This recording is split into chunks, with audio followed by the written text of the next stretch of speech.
Hello everyone and welcome. In this video we're going to talk a little bit more about shapes. I'm going to show you how to draw a free shape by simply tapping and drawing a line, and then tapping and drawing a line, and tapping and drawing a line, and so forth until you get to the end of your shape. That's how you draw a freeform shape. If I select that freeform shape, I do have the ability to change its fill color as well as its line color, the thickness of the line, the opacity.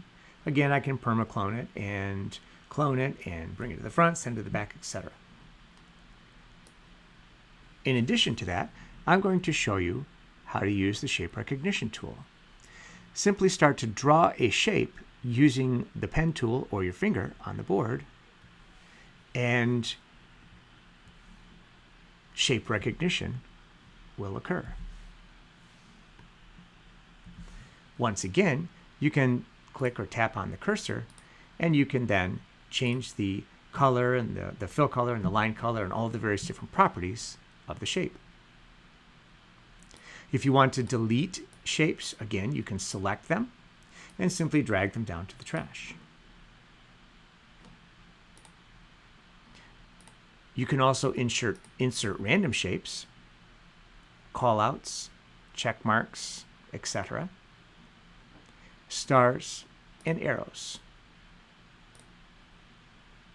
And then, using the cursor tool, you can click on that object and you can change its size. And of course, you can always change the properties. The last thing I'd like to talk about in this video is ordering objects that are on your screen. So in this particular case, I have 3 different shapes, plus I have some text. Let's say I want the text to appear on top of the circle. Well, if I take and drag that text up, I can't drag it on top of the circle because it's set behind that circle. So one of the things I want to do, one of the first things I would do, is select the circle to bring up its property menu at the bottom, and then click the Send to Back button. Now if I drag that text on top, it will appear on top of the circle. Well, let's check and see where this triangle happens to appear.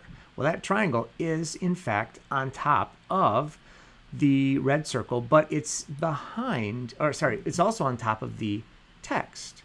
Well, if I want that triangle to appear in between the red circle and the text, I have to be thinking about this. How am I going to go ahead and do that? If I click on the triangle and then, or tap on the triangle and then tap on the Send to Back button, that's going to put the triangle back behind everything else.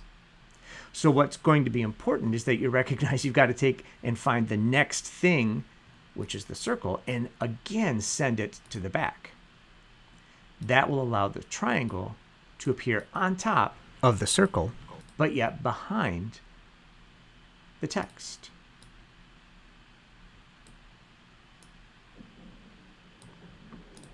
Now I can quickly place the green arrow on top of my circle at the bottom.